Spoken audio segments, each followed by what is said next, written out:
মুসলিম মহিলারা বাইরে বের হলে বোরখা পরে।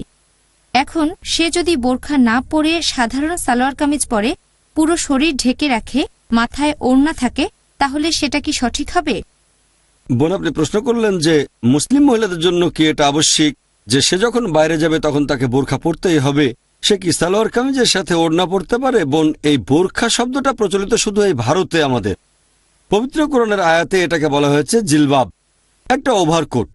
আল্লাহ পবিত্র কোরআনে বলেছেন সূরা আহজাব অধ্যায় 33 আয়াত নম্বর 59 যে হে নবী, তোমার স্ত্রী আর কন্যাদের বলো এবং মুমিন নারীদেরকে বলো বাইরে বের হলে তারা যেন চাদর দিয়ে শরীর ঢাকে। এটা হচ্ছে জিলবাব। এতে করে তাদেরকে চেনা যাবে আর তাদের উত্ত্যক্ত করা হবে না। সবচেয়ে ভালো যদি পরেন ওভারকোট, সেটাকে বলা যেতে পারে ওভারকোট, বলা যেতে পারে বোরখা বা এরকম কিছু। তবে আরবি শব্দটা জিলবাব।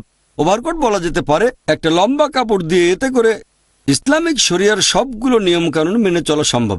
যদি এরকম ওভারকোট পরেন তাহলে ইনশাআল্লাহ শরিয়ার নিয়মগুলো মেনে চলতে পারবেন, সহজ হবে। আর যদি পরেন সালোয়ার কামিজ, মাথায় ওড়না দিচ্ছেন, ওড়নাটা কত বড় সেটা যদি মাথা থেকে একেবারে পা পর্যন্ত আসে ভালো, তাহলে মনে হতে পারে যে এটা ওভারকোট।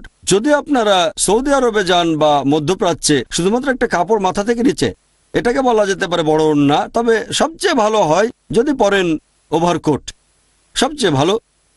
যদি কোট পরতে না পারেন তাহলে একটা বড় কাপড় দিয়ে ঢাকবেন। তবে কমপক্ষে একটা ওভারকোট, এটা বেশিরভাগ বিশেষজ্ঞ বলেন, আমারও মত এটা যে এখানে কমপক্ষে একটা ওভারকোট লাগবে। এটা না হলে সালোয়ার কামিজ বা লম্বা ওড়না পুরো শরীর ঢাকা থাকবে। তবে সবচেয়ে ভালো হচ্ছে ওভারকোট, আর সেটা আঁটোসাঁটো হবে না, ঢিলে ঢালা থাকবে, স্বচ্ছ হবে না, চাকচিক্য থাকবে না, এইসব।